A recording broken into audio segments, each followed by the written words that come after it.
안녕하세요. 태하의 듣는 이야기입니다. 오늘 들려드릴 이야기는 윤을 작가님의 나는 도망칠 때 가장 용감한 얼굴이 된다예요. 부정적으로 느껴지던 도망이라는 단어를 새롭게 해석한 책이 아닌가 싶어요. 책 초반부에 이런 말이 있습니다. 무턱대고 도망을 치는 게 아니라 명분을 만들어야 하고 그 명분은 반드시 나의 존엄성을 지키는데 전력을 다해야 한다. 무서워서 도망치거나 애써 버티기 힘들기 때문에 도망치는 게 아니라 새로운 방향을 찾기 위해 새로운 도전을 한다는 의미로도 받아들일 수 있을 것 같아요. 책 읽는 것을 허락해 주신 출판사에 감사드리고요. 이번 이야기도 재미있게 들어주세요. 낭독 시작합니다.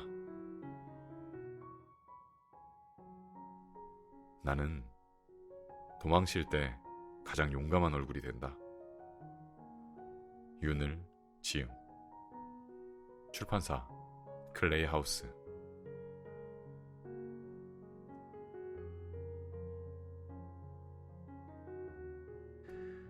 세상이 아니라 나 자신에게서 도망쳐야 해. 언젠가부터 존버 정신을 말하는 사람이 많아졌다.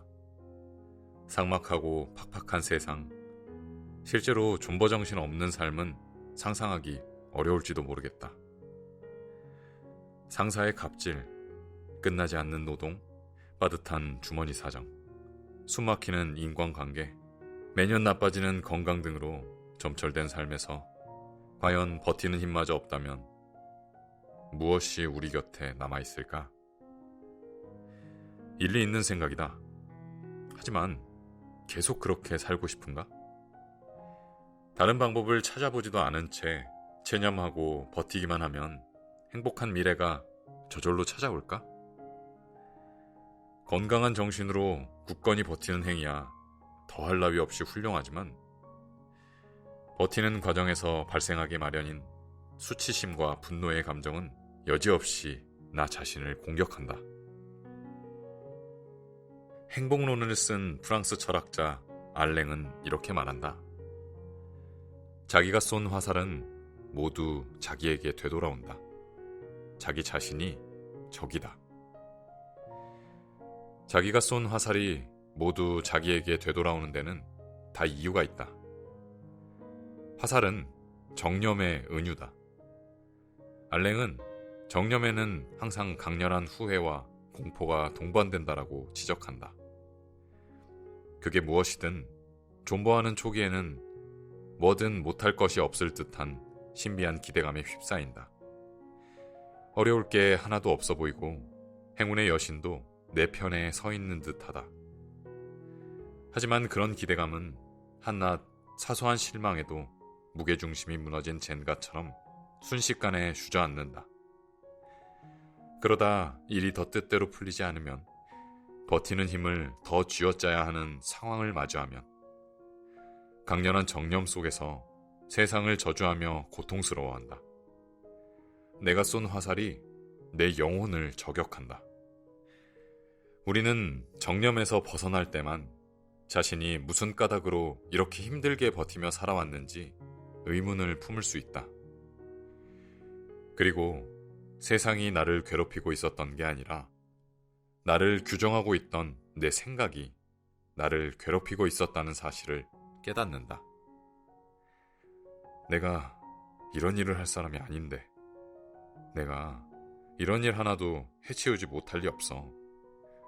다들 나만 믿고 있는데 내가 해내야 해. 다 내가 필요해서 그런 거야.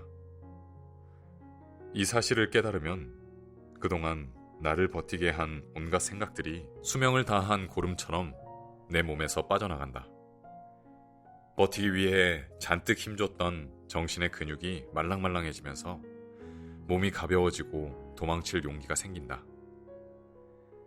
내가 왜 자꾸 세상이 아니라 나에게서 도망쳐야 한다고 말하는지 이제 이해가 좀 될 것이다. 역설적이게도 내가 원하는 내가 되려면 나에게서 도망쳐야 한다. 세상으로부터 도망치려 하는 순간 나는 점점 더 나에게 고립된다. 불필요한 자기애, 쓸데없는 자존심, 근거 없는 열등감에 시달리며 오기로 버티는 삶을 살게 된다. 말 그대로 버틸 수는 있지만 행복해질 수는 없다. 버티며 살면서도 능력이나 재능이 출중해 자기 분야에서 성공할 수도 있겠지만 그건 상처뿐인 승리에 불과하다. 그러니 우리는 나에게서 도망쳐야 한다. 성공적으로 도망칠 수만 있다면 우리는 그야말로 무엇이든 될 수 있다. 나도 수많은 나에게서 도망치며 살았다. 슬프게도 여전히 도망치지 못한 면 또한 셀 수 없이 많다. 분명한 점은 언제나 내 삶을 풍요롭게 만든 건 도망쳐 나와 도착한 그 자리에서 시작됐다는 사실이다. 당신에게도 크건 작건 간에 비슷한 경험이 있을 것이다. 몰랐던 나를 마주하고 낯설지만 설레했던 순간들. 이를테면 나는 10년 이상 푹 빠져있던 문학에서 빠져나와 주식과 부동산으로 도망쳤다. 나를 지배하던 온갖 언어들이 빠져나간 그 자리에 각종 차트와 데이터가 들어왔다. 당연히 내 시선도 나의 감정이나 생각이 아니라 바깥 세상에 있는 물리적인 상품들을 향했다. 과거에 머물던 초점이 미래로 맞춰지기도 했다. 판이한 두 세계를 대조하듯 서술했으나 둘 사이의 우열을 따질 생각은 털끝만큼도 없다. 나에게서 달아났기에 내 세계를 그만큼 더 확장할 수 있었다고 말하는 것이다. 이처럼 우리 삶에 새로운 가능성이 열리는 시점은 도망을 치는 순간들이다. 나를 키워주고 끌어준 상사와 안정적인 직장을 떠나 홀로 서는 도전을 해본 사람이라면 알 것이다. 실패하고 시행착오를 겪더라도 짧은 시간에 몇 배는 더 성장하게 된다는 걸 몸소 경험했을 것이다. 도망을 친다는 건 새로운 도전을 하는 것과 마찬가지 행위다. 하지만 나의 도전을 달가워하지 않는 세상은 도망을 친다는 프레임으로 나를 가두고 나를 책임감 없고 비겁한 사람으로 몰아세운다. 그런 세상에서 착실하게 사회화해온 우린 굳이 버티지 않아도 되는 일에서까지 쓸데없이 버틴다. 다른 가능성은 원천 차단하고 고시 합격을 위해 청춘 대부분의 시간을 쏟으며 하루하루를 버틴다.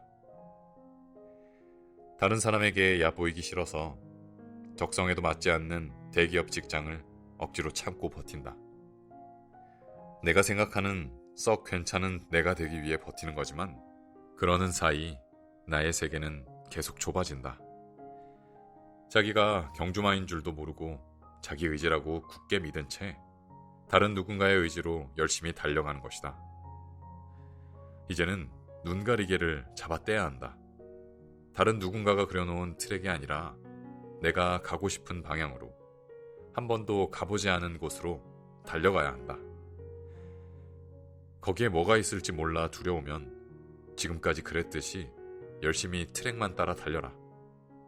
혹시 당신이 1등이라도 하면 누군가 더 좋은 먹이를 주고 부드럽게 뺨을 쓰다듬어 줄지도 모르겠다. 다시 심장이 뛰기 시작한다. 사람들은 도망치는 걸 비겁하다고 생각한다. 그러니까 비겁하다는 비난을 받는 게 두려워서 힘든 순간에도 참고 버틴다. 2011년 야구 팬들은 한화 이글스 김태균 선수에게 김도망이라는 별명을 붙였다. 당시 일본 프로야구 지바 롯데 마린스에서 활동하던 그는 순위 경쟁이 한참인 시즌 중반에 일본 프로야구 생활을 포기하고 한국으로 돌아올 것을 선언했다.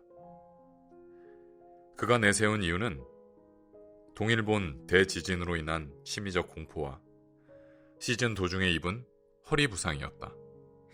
더 이상 일본에서 선수 생활을 할 자신이 없다는 말이었다.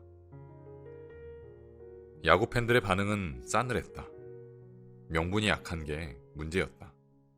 무엇보다 시즌 도중에 도망을 쳤다는 사실이 납득받기 어려웠다. 야구 팬들은 실패하고 돌아오는 건 용납할 수 있지만 비겁하게 포기하고 돌아오는 건 받아들이기 힘들다고 했다. 바로 이런 인식이 우리의 도망을 가로막는 첫 번째 장벽이다. 우리는 살면서 도망치는 사람들을 끊임없이 비난해왔고 비겁하게 도망이나 치는 사람이 되지 않겠다고 다짐해왔다. 자신의 별명이 도망이 되는 걸 달가워하는 사람은 어디에도 없을 것이다. 그렇기 때문에 도망을 칠 때는 납득할 만한 명분이 필요하다. 타인의 비난을 받는 건 오히려 가벼운 일이다. 나 자신도 받아들이기 어려운 이유로 도망을 친다면 스스로를 비난하게 되고 이는 자신의 영혼에 커다란 상처를 남긴다. 김태균 선수가 내세운 명분이 스스로를 납득시켰는지는 알 수 없지만 만약 그랬다면 그의 도망은 용기 있는 행위로 재평가받아야 한다. 그는 다른 사람의 비난에도 불구하고 스스로를 지키기 위해 용감하게 도망친 거니까. 하지만 반대로 자기 자신조차도 납득할 수 없는 이유로 그저 포기한 거라면 그의 내면은 큰 상처를 받았을 것이다. 이처럼 도망을 치는 데는 섬세한 기술이 필요하다. 똑같이 도망을 치더라도 어떤 명분을 만들고 어디로 도망치느냐에 따라 또 도망쳐 나와 새로 도착한 장소에서 어떤 행동을 하고 성과를 만들어내느냐에 따라 완전히 다른 결과를 가져올 수 있다. 이때 명분은 타인에게 동의를 구하는 것도 중요하지만 나에게 동의를 구하는 게 우선이다. 내 명분이 진실한지 아닌지 여부는 내가 제일 잘 알고 있으므로 나를 속이는 것은 원천적으로 불가능하다. 전쟁으로 점철된 인류의 역사는 조국을 지키고자 전쟁에 참여했느냐 참여하지 않았느냐를 두고 용감한 영웅과 비겁한 소시민을 구분했다. 앞서 소개한 필립 로스의 소설 네메시스에서도 주인공 켄터를 가장 괴롭힌 건 2차 세계대전에 참전하지 못한 것에 따른 죄책감이었다. 김승옥의 소설 무진기행에서 희중의 정신을 평생 지배한 것도 6.25 전쟁에 징집되는 걸 기피하고 골방에 숨어 지낸 기억이었다. 하지만 세상은 물론 나 자신까지 납득시킬 수 있는 분명한 명분을 가진 사람은 전쟁에 나가지 않았다는 사실에도 아무런 타격을 받지 않는다. 바로 20세기 가장 중요한 소설가로 꼽히는 제임스 조이스가 그랬다. 1차 세계대전 종료 직후 누군가 제임스 조이스에게 세계대전 때 당신은 무엇을 했느냐고 물었다. 전쟁에 나서지 않은 것을 힐난하는 민족주의자의 질문이었다. 그는 이렇게 답했다. 나는 율리시스를 썼습니다. 당신은 무엇 했나요? 지금까지도 여러 사람들 입에 오르내리는 유명한 문답이다. 더블린에 있는 제임스 조이스 박물관 한쪽 벽면에 쓰여있는 이 질문과 대답은 관람객들의 마음을 순식간에 흔들어 놓는다. 전쟁에 참여하는 것보다, 심지어 전쟁에서 이기는 것보다 더 중요한 일을 해냈다는 게 제임스 조이스가 내세운 명분이었다. 그의 대답에 고개를 끄덕이지 않은 사람은 없었다. 이처럼 진짜 명분은 단순히 도망을 친 그럴듯한 이유를 말하는 데서 그치지 않는다. 도망을 쳐 나온 장소인 A가 아닌 B라는 새로운 장소에서 실제로 무슨 일을 했는지가 명분의 진정성 확보에 절대적인 영향을 미친다. 제임스 조이스에겐 그게 있었고 그렇기 때문에 전쟁에 참여한 그 어떤 사람들보다 영웅적일 수 있었다. 바로 이것이 우리가 도망을 칠 때 지녀야 할 태도다. 이렇게 도망을 칠 때만 우리는 육체적으로도 정신적으로도 스스로를 지킬 수 있다. 도망을 쉽게 생각했다면 오산이다. 방어술에 불과한 것도 아니고 아무나 도망을 칠 수 있는 것도 아니다. 도망을 치기 위해선 큰 용기가 필요하고 잘 도망치려면 섬세한 기술까지 필요하다. 어떤 명분을 갖고 어떤 행동을 하느냐에 따라 도망을 치는 것 자체가 위대하고 영웅적인 일이 될 수 있다. 지금 어떤 문제에 빠져 있거나 버티는데 한계가 오고 있음을 느낀다면 이런 상황을 고민하는 과정만으로도 우리는 한 단계 더 성장한다. 자신이 현재 어떤 중요하지 않은 일에 매달리고 있는지 알아차리게 되고 그것에서 벗어나 어떤 중요한 일을 해야 하는지 깨닫게 된다. 상사 입맛에 맞는 점심 메뉴를 고르는 에너지를 부모에게 안부 전화를 한 통이라도 더 하는데 쓰게 된다. 그래도 세상은 무너지지 않는다. 잘만 돌아간다. 처음이 어렵지. 그 다음부터는 좀 더 대담하게 도망쳐서 내가 진정으로 하고 싶은 일에 도전할 수 있게 된다.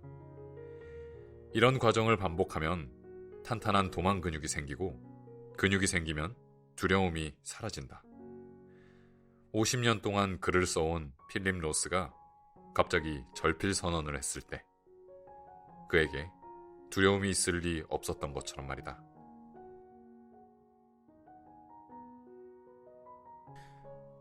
도망쳐서 살아남겠다는 강한 의지.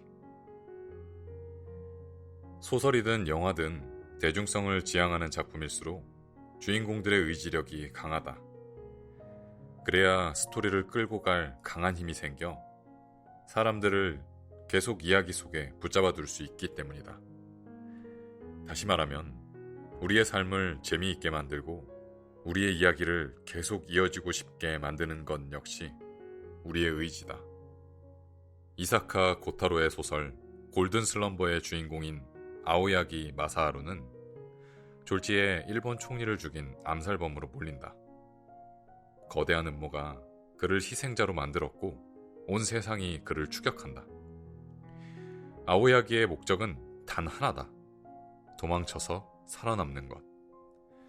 단순하기 그지없는 플롯이지만 독자는 이야기에서 눈을 떼지 못한다.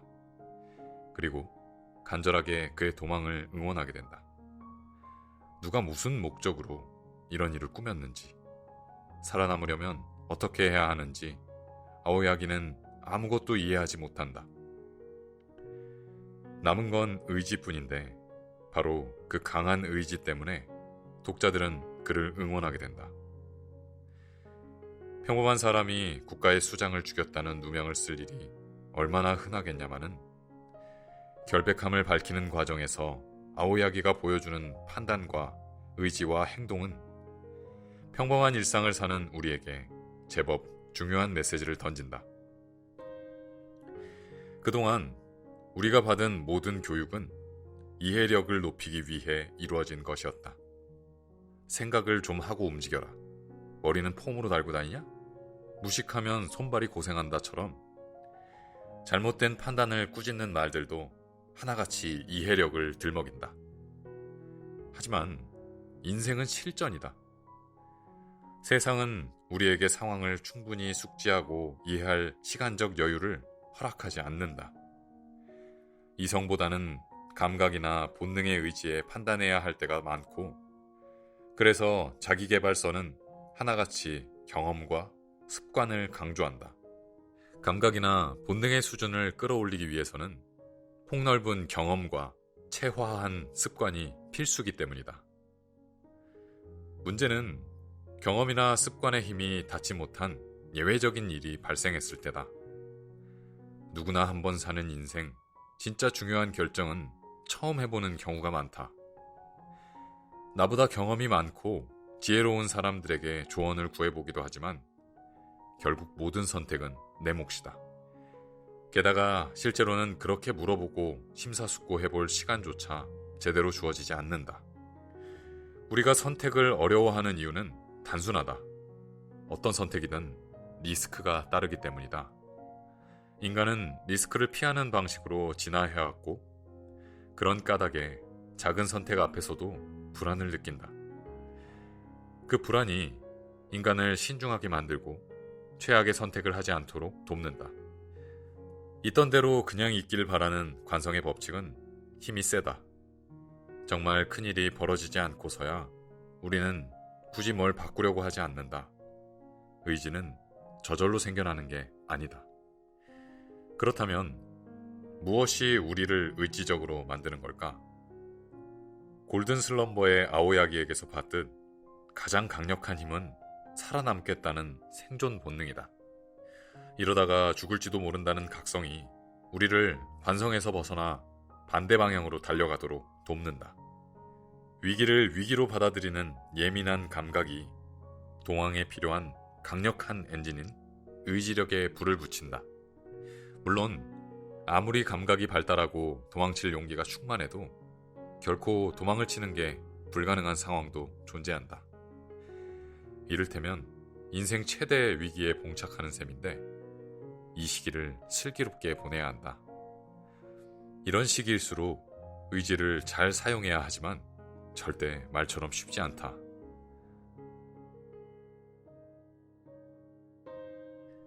의지 충만, 낙천주의자의 행복. 철학자 알랭은 염세주의는 기분에서 오고 낙천주의는 의지에서 온다고 말했다. 위대한 통찰이다. 의지는 우리의 행동의 엔진으로 우리의 감각기관이 저지르는 오류를 잡아내 무엇이 옳고 무엇이 그른지 알려준다. 의지에서 비롯한 행동이 없으면 인간은 결코 행복해질 수 없다. 오래되어 말라비틀어진 떡볶이를 보고 왠지 시들어버린 내 인생 같은 기분이 든다면 우리는 염세적이 된다. 반면 다시 물을 넣고 채소와 양념을 추가해 떡볶이를 데울 의지를 발휘한다면 우리는 다시 새로운 맛의 떡볶이를 맛보게 된다. 그런 소소한 낙천주의가 일상 구석구석에 스며들 때 우리 인생은 더 행복해진다. 물론 결과론적이긴 하다. 강한 의지로 무언가에 도전하더라도 결과가 좋지 않다면 낙천주의는 힘을 잃는다.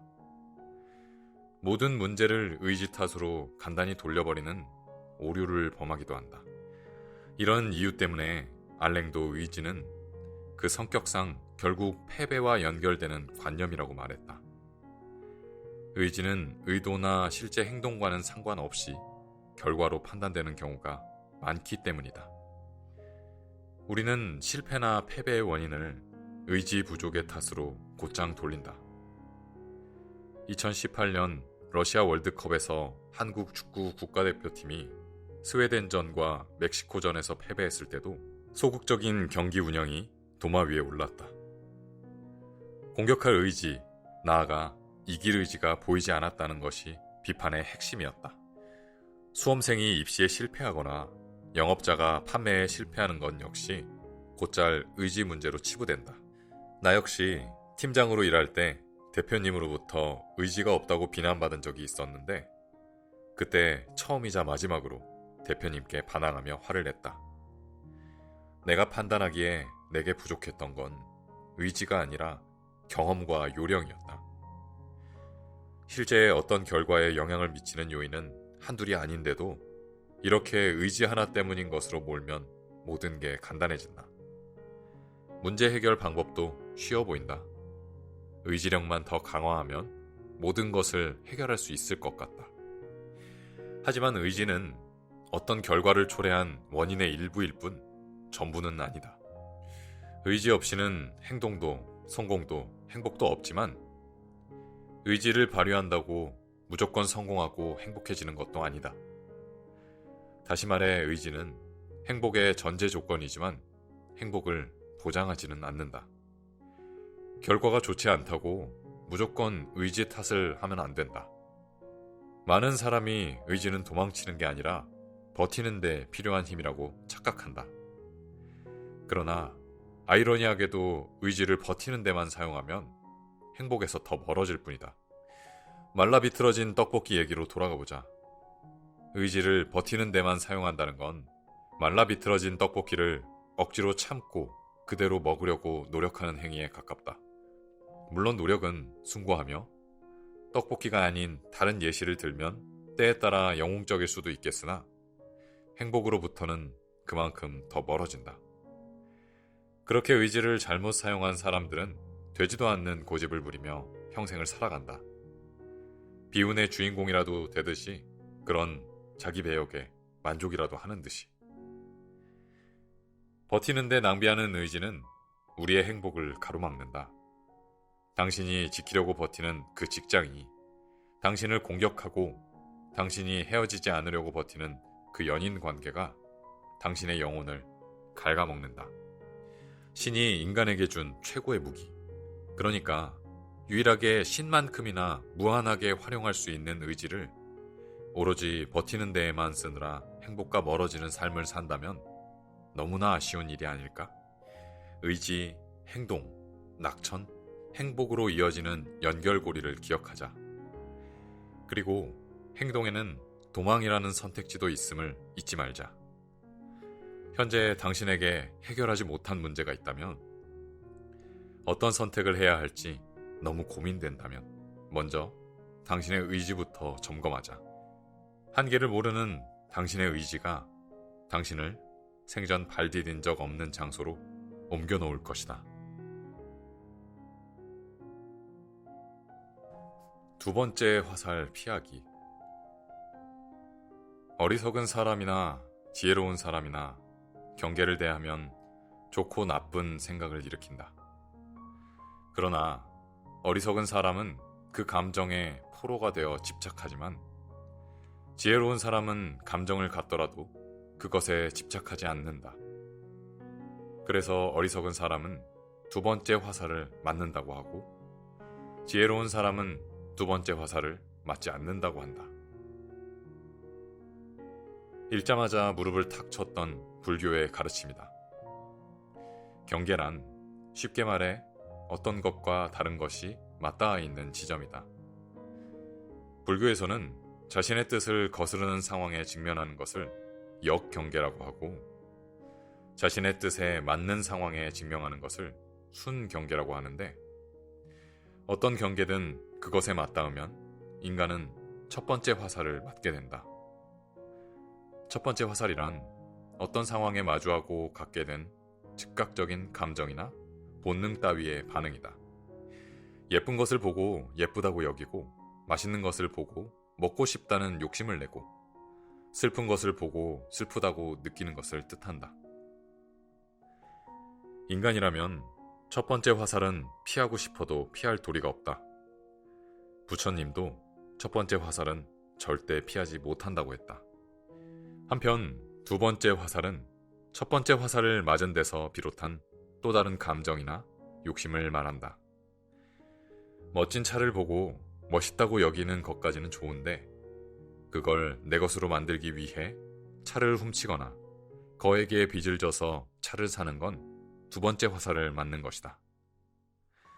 또한 친구가 가진 것을 보고 부러워하거나 질투를 느낀 것까지는 좋은데, 그 때문에 자기 자신을 비하하거나 세상에 분노하는 것 또한 두 번째 화살을 맞은 것이다. 우리 삶에서 발생하는 대부분의 문제는 바로 이 두 번째 화살을 맞는 데서 출발한다. 아니, 두 번째 화살에서 그치면 그나마 다행이다. 그 상황에 빠져 있으면 자기 몸과 마음이 너덜너덜해지는 것도 모르고 세 번째, 네 번째, 다섯 번째 화살까지 연거푸 맞는다.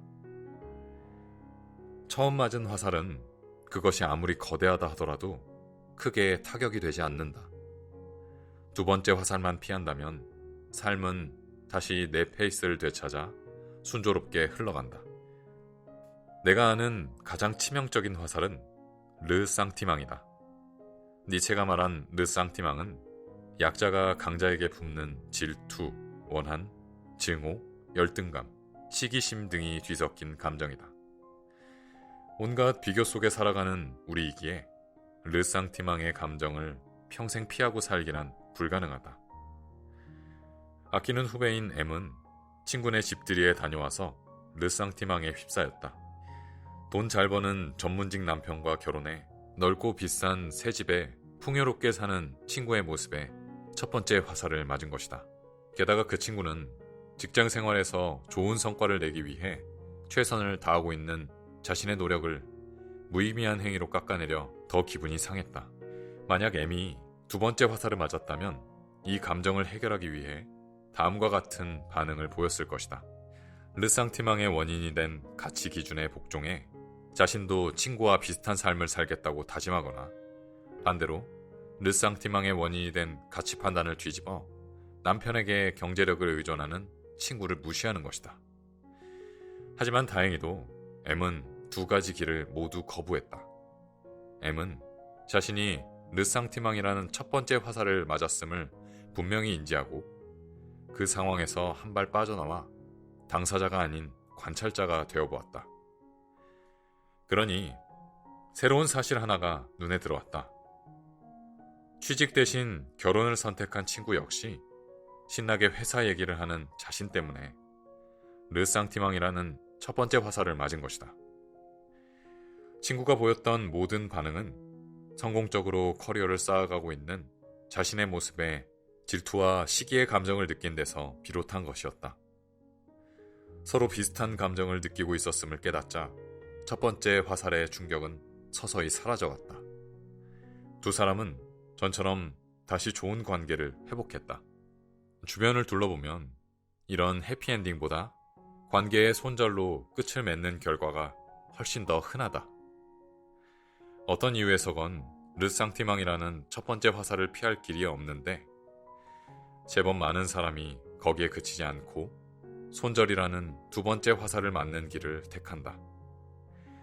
손쉽게 끊을 수 없는 관계에서는 서로 또 싸우고 욕하며 저주하고 세 번째 화살을 맞고 그런 자신을 혐오하고 상대에게 분노하며 네 번째 화살까지 맞기도 한다.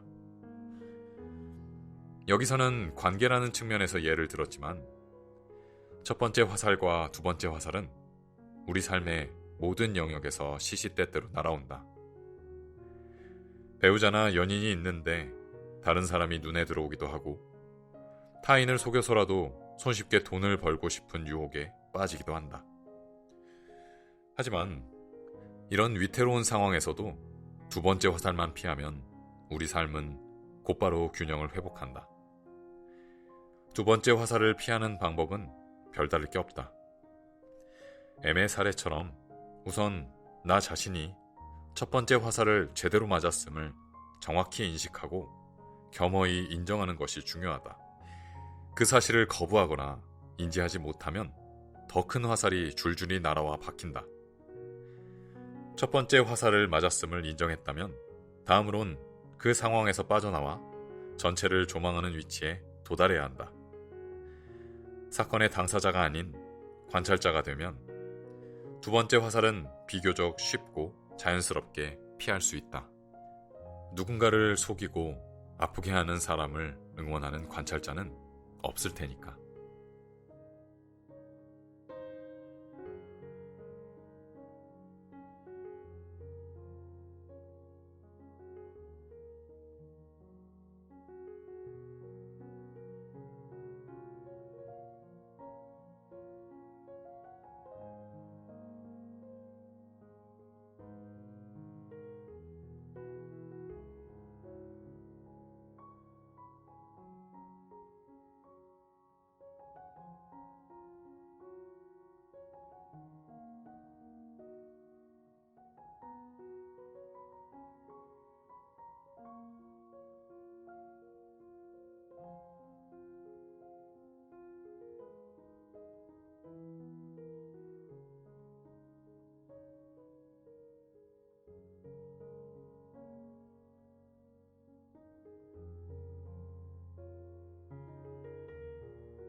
나는 도망칠 때 가장 용감한 얼굴이 된다.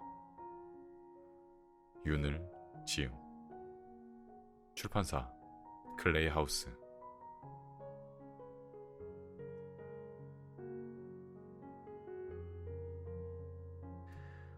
세상이 아니라 나 자신에게서 도망쳐야 해.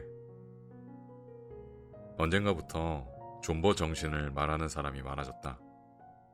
삭막하고 팍팍한 세상, 실제로 존버 정신 없는 삶은 상상하기 어려울지도 모르겠다. 상사의 갑질, 끝나지 않는 노동, 빠듯한 주머니 사정, 숨막히는 인간관계, 매년 나빠지는 건강 등으로 점철된 삶에서 과연 버티는 힘마저 없다면 무엇이 우리 곁에 남아있을까?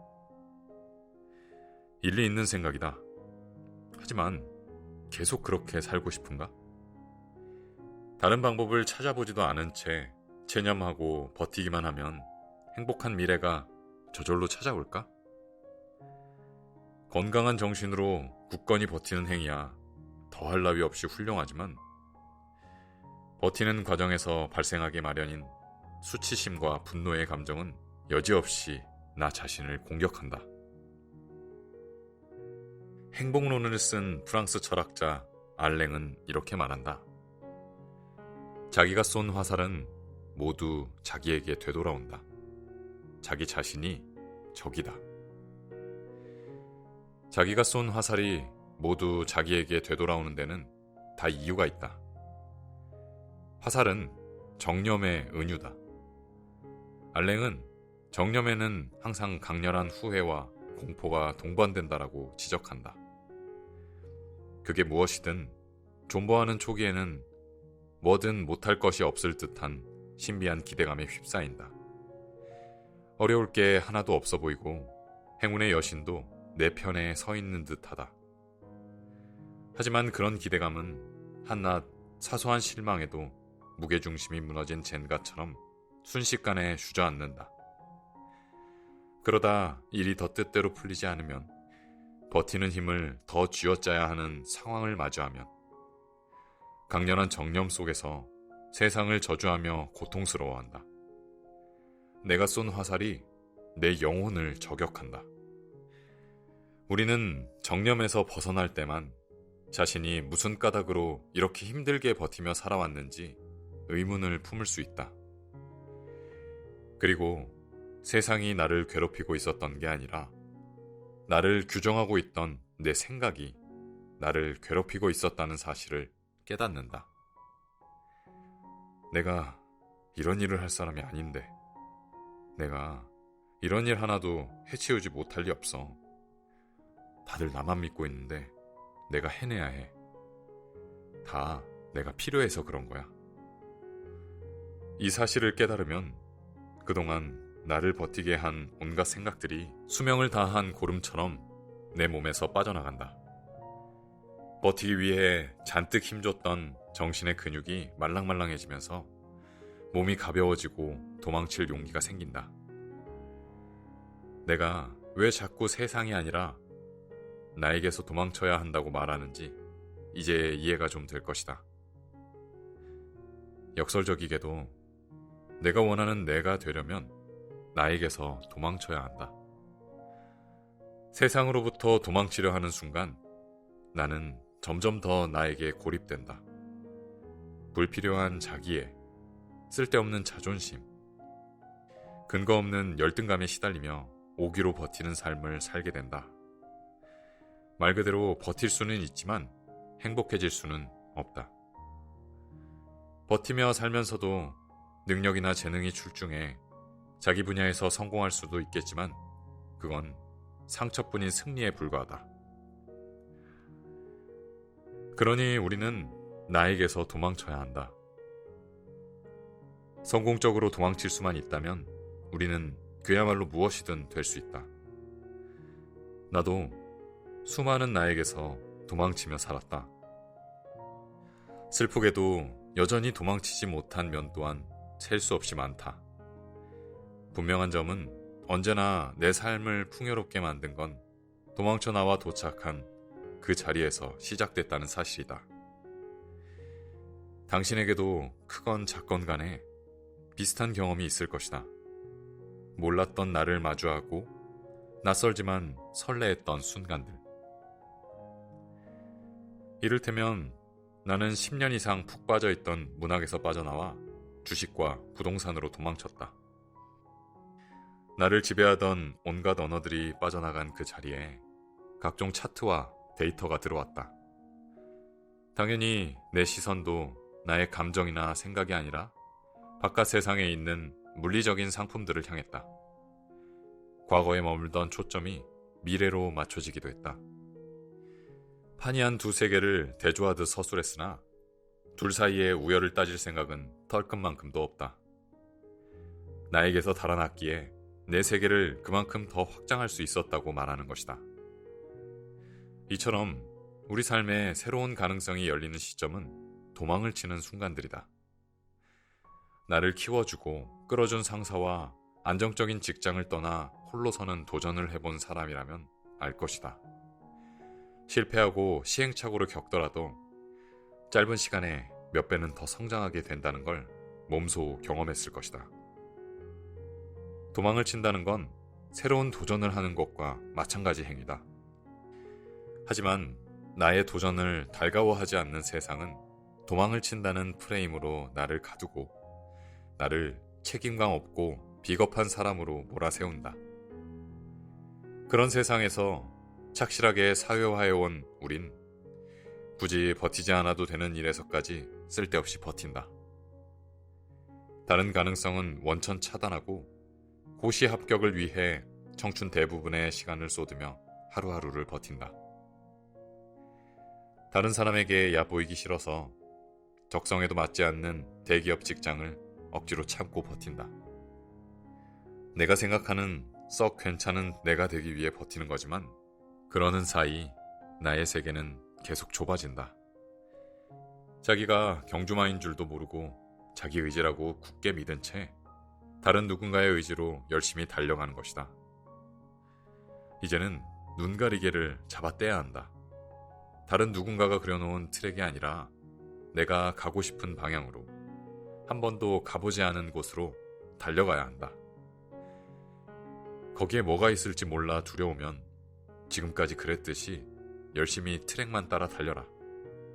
혹시 당신이 1등이라도 하면 누군가 더 좋은 먹이를 주고 부드럽게 뺨을 쓰다듬어 줄지도 모르겠다.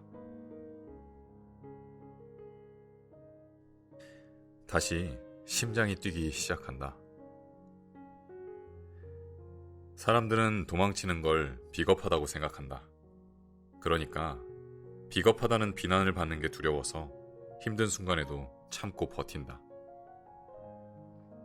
2011년 야구 팬들은 한화 이글스 김태균 선수에게 김도망이란 별명을 붙였다. 당시 일본 프로야구 지바 롯데 마린스에서 활동하던 그는 순위 경쟁이 한참인 시즌 중반에 일본 프로야구 생활을 포기하고 한국으로 돌아올 것을 선언했다. 그가 내세운 이유는 동일본 대지진으로 인한 심리적 공포와 시즌 도중에 입은 허리 부상이었다. 더 이상 일본에서 선수 생활을 할 자신이 없다는 말이었다. 야구 팬들의 반응은 싸늘했다. 명분이 약한 게 문제였다. 무엇보다 시즌 도중에 도망을 쳤다는 사실이 납득받기 어려웠다.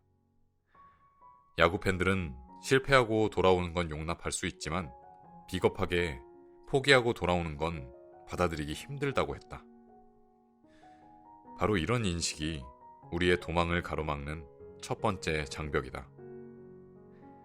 우리는 살면서 도망치는 사람들을 끊임없이 비난해왔고 비겁하게 도망이나 치는 사람이 되지 않겠다고 다짐해왔다.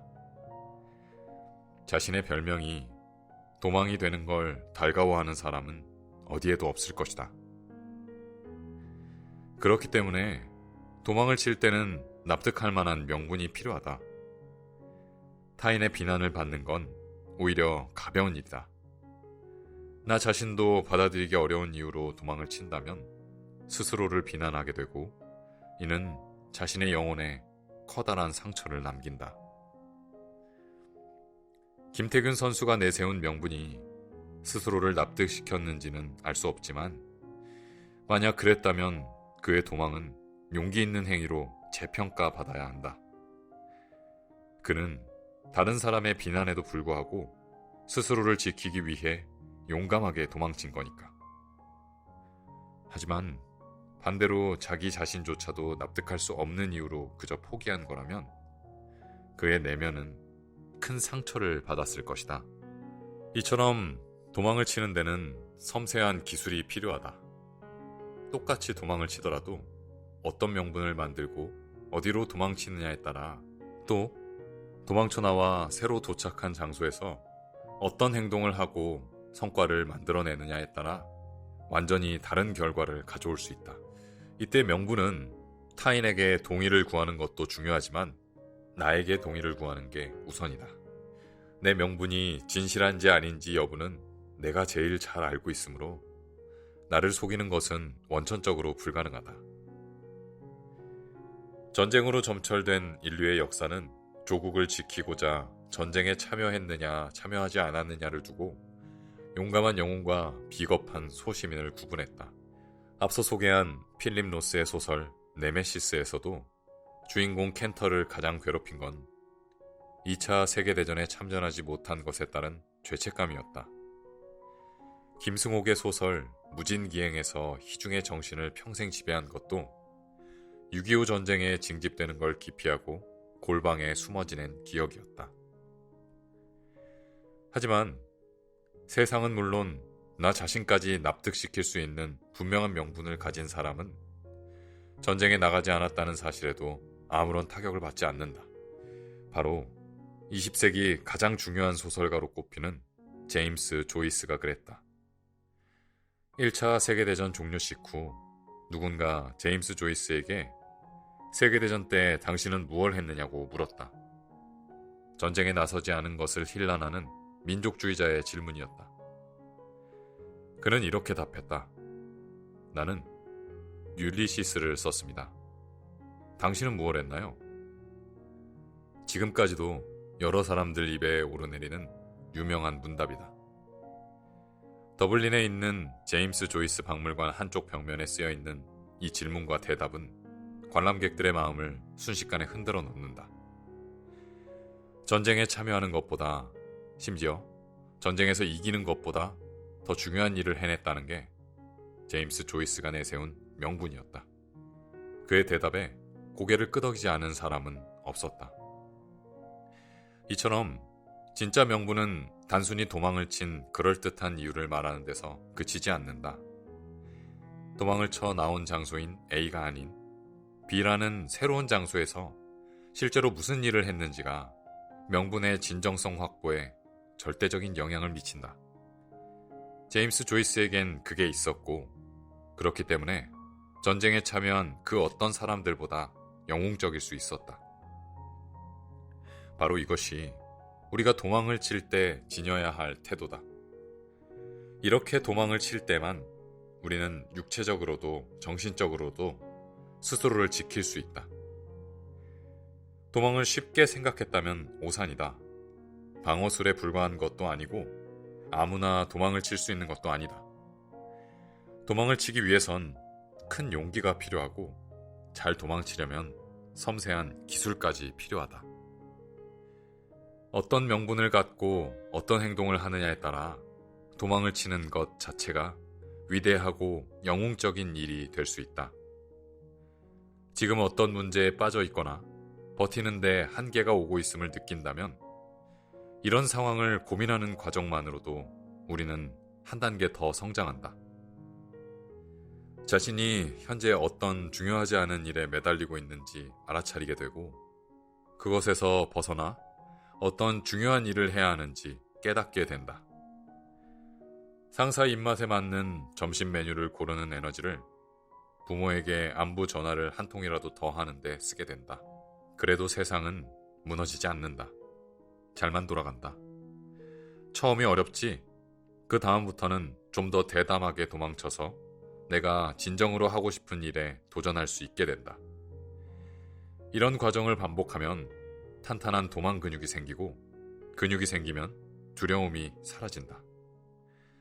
50년 동안 글을 써온 필립 로스가 갑자기 절필 선언을 했을 때 그에게 두려움이 있을 리 없었던 것처럼 말이다.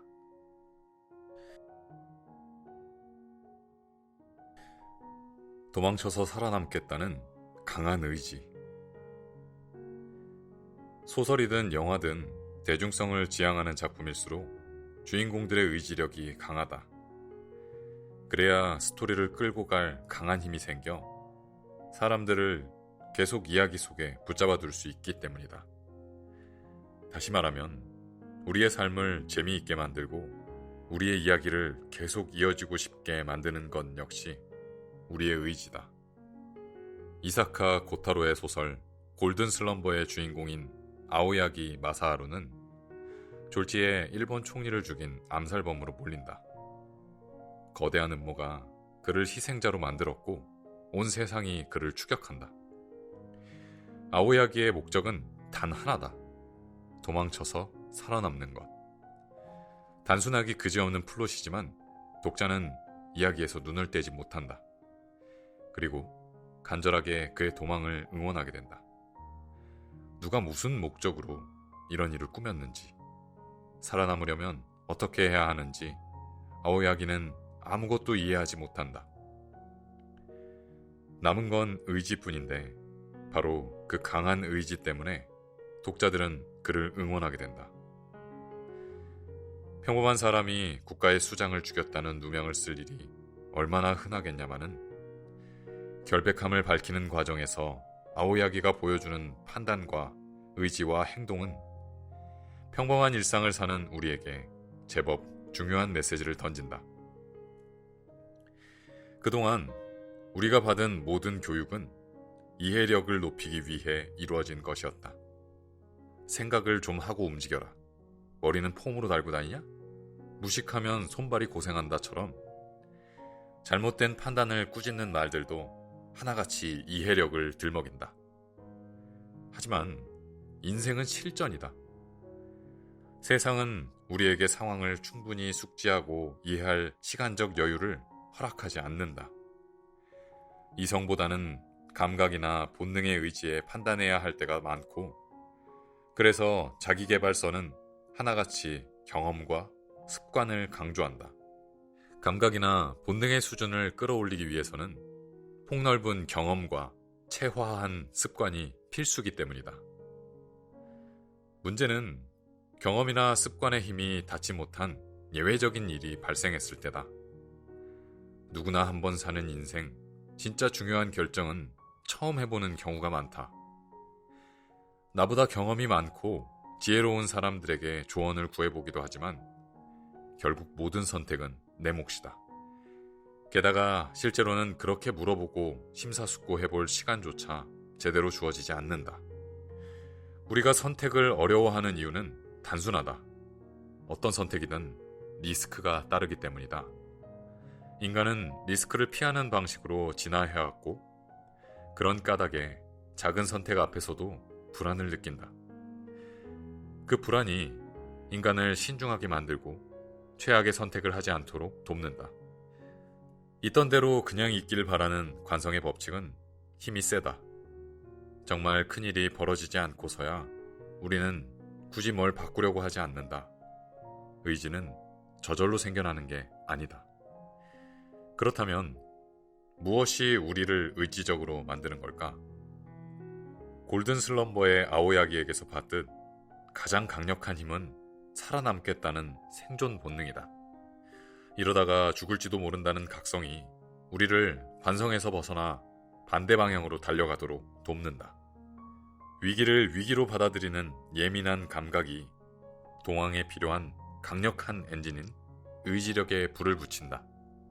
물론 아무리 감각이 발달하고 도망칠 용기가 충만해도 결코 도망을 치는 게 불가능한 상황도 존재한다.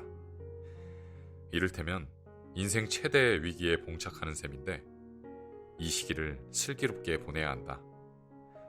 이런 시기일수록 의지를 잘 사용해야 하지만 절대 말처럼 쉽지 않다.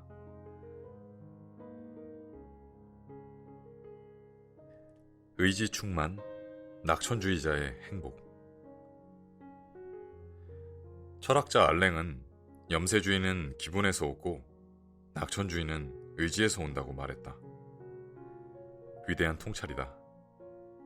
의지는 우리의 행동의 엔진으로 우리의 감각기관이 저지르는 오류를 잡아내 무엇이 옳고 무엇이 그른지 알려준다. 의지에서 비롯한 행동이 없으면 인간은 결코 행복해질 수 없다. 오래되어 말라비틀어진 떡볶이를 보고 왠지 시들어버린 내 인생 같은 기분이 든다면 우리는 염세적이 된다.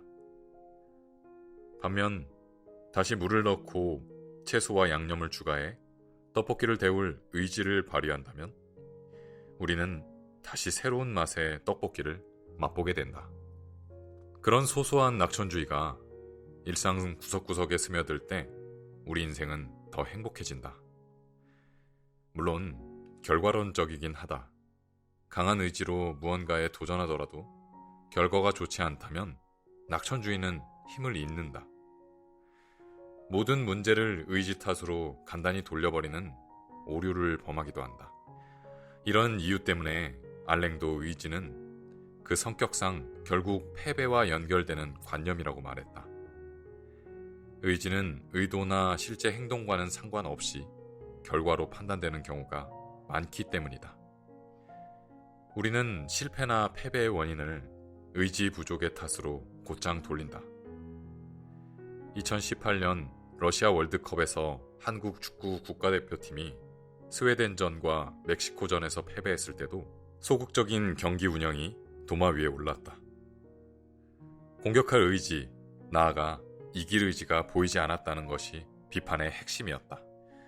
수험생이 입시에 실패하거나 영업자가 판매에 실패하는 건 역시 곧잘 의지 문제로 치부된다.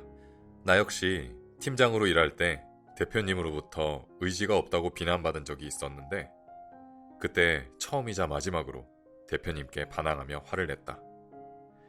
내가 판단하기에 내게 부족했던 건 의지가 아니라 경험과 요령이었다.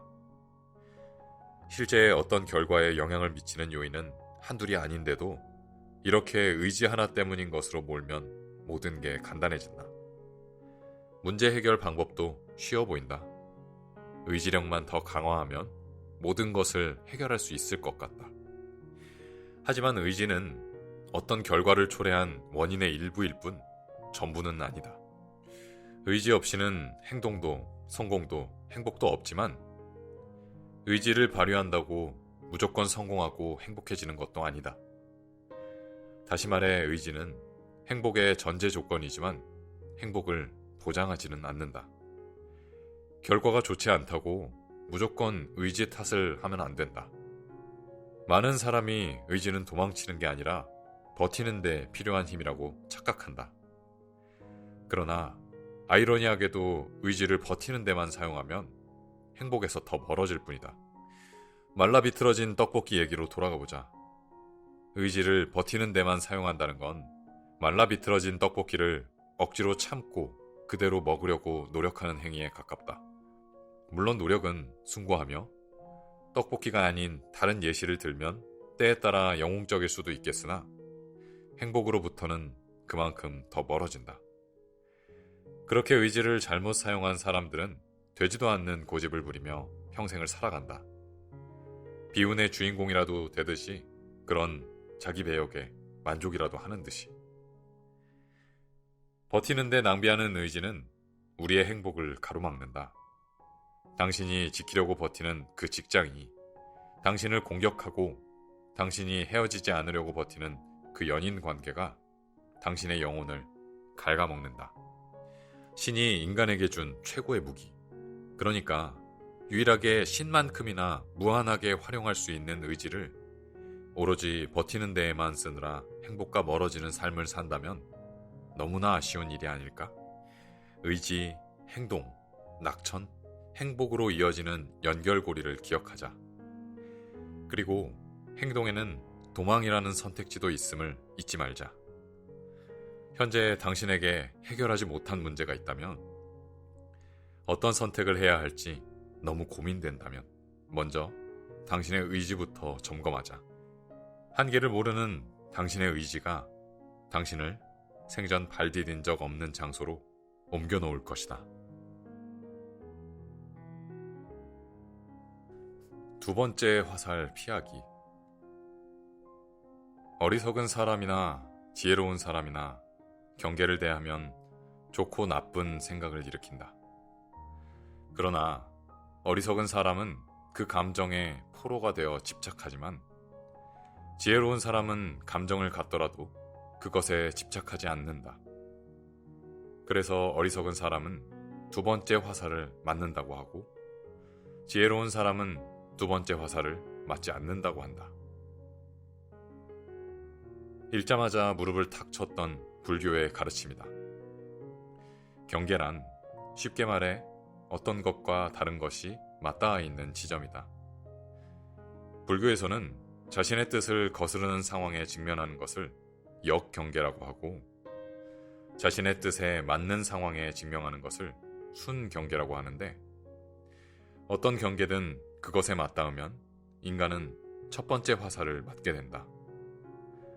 첫 번째 화살이란 어떤 상황에 마주하고 갖게 된 즉각적인 감정이나 본능 따위의 반응이다. 예쁜 것을 보고 예쁘다고 여기고 맛있는 것을 보고 먹고 싶다는 욕심을 내고 슬픈 것을 보고 슬프다고 느끼는 것을 뜻한다. 인간이라면 첫 번째 화살은 피하고 싶어도 피할 도리가 없다.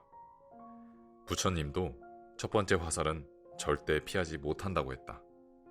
한편 두 번째 화살은 첫 번째 화살을 맞은 데서 비롯한 또 다른 감정이나 욕심을 말한다. 멋진 차를 보고 멋있다고 여기는 것까지는 좋은데 그걸 내 것으로 만들기 위해 차를 훔치거나 거액의 빚을 져서 차를 사는 건 두 번째 화살을 맞는 것이다. 또한 친구가 가진 것을 보고 부러워하거나 질투를 느낀 것까지는 좋은데 그 때문에 자기 자신을 비하하거나 세상에 분노하는 것 또한 두 번째 화살을 맞은 것이다. 우리 삶에서 발생하는 대부분의 문제는 바로 이 두 번째 화살을 맞는 데서 출발한다.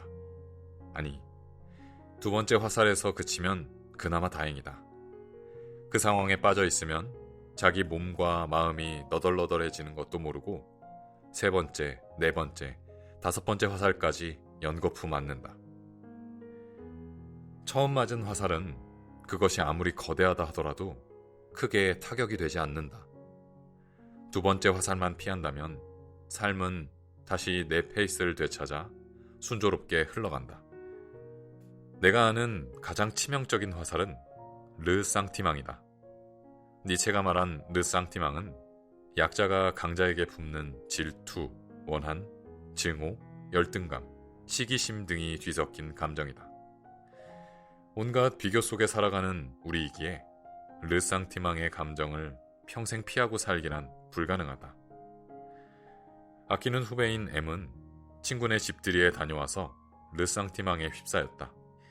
돈 잘 버는 전문직 남편과 결혼해 넓고 비싼 새 집에 풍요롭게 사는 친구의 모습에 첫 번째 화살을 맞은 것이다. 게다가 그 친구는 직장 생활에서 좋은 성과를 내기 위해 최선을 다하고 있는 자신의 노력을 무의미한 행위로 깎아내려 더 기분이 상했다. 만약 M이 두 번째 화살을 맞았다면 이 감정을 해결하기 위해 다음과 같은 반응을 보였을 것이다.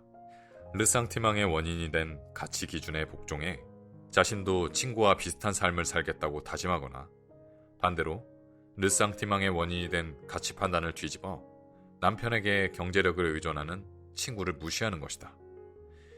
하지만 다행히도 M은 두 가지 길을 모두 거부했다.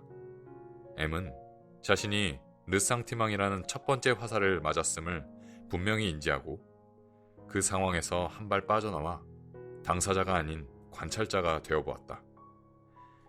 그러니 새로운 사실 하나가 눈에 들어왔다. 취직 대신 결혼을 선택한 친구 역시 신나게 회사 얘기를 하는 자신 때문에 르상티망이라는 첫 번째 화살을 맞은 것이다. 친구가 보였던 모든 반응은 성공적으로 커리어를 쌓아가고 있는 자신의 모습에 질투와 시기의 감정을 느낀 데서 비롯한 것이었다. 서로 비슷한 감정을 느끼고 있었음을 깨닫자 첫 번째 화살의 충격은 서서히 사라져갔다. 두 사람은 전처럼 다시 좋은 관계를 회복했다. 주변을 둘러보면 이런 해피엔딩보다 관계의 손절로 끝을 맺는 결과가 훨씬 더 흔하다. 어떤 이유에서건 르상티망이라는 첫 번째 화살을 피할 길이 없는데 제법 많은 사람이 거기에 그치지 않고 손절이라는 두 번째 화살을 맞는 길을 택한다. 손쉽게 끊을 수 없는 관계에서는 서로 또 싸우고 욕하며 저주하고 세 번째 화살을 맞고 그런 자신을 혐오하고 상대에게 분노하며 네 번째 화살까지 맞기도 한다. 여기서는 관계라는 측면에서 예를 들었지만 첫 번째 화살과 두 번째 화살은 우리 삶의 모든 영역에서 시시때때로 날아온다. 배우자나 연인이 있는데 다른 사람이 눈에 들어오기도 하고 타인을 속여서라도 손쉽게 돈을 벌고 싶은 유혹에 빠지기도 한다. 하지만 이런 위태로운 상황에서도 두 번째 화살만 피하면 우리 삶은 곧바로 균형을 회복한다. 두 번째 화살을 피하는 방법은 별다를 게 없다. M의 사례처럼 우선 나 자신이 첫 번째 화살을 제대로 맞았음을 정확히 인식하고 겸허히 인정하는 것이 중요하다. 그 사실을 거부하거나 인지하지 못하면 더 큰 화살이 줄줄이 날아와 박힌다. 첫 번째 화살을 맞았음을 인정했다면 다음으론 그 상황에서 빠져나와 전체를 조망하는 위치에 도달해야 한다. 사건의 당사자가 아닌 관찰자가 되면 두 번째 화살은 비교적 쉽고 자연스럽게 피할 수 있다. 누군가를 속이고 아프게 하는 사람을 응원하는 관찰자는 없을 테니까.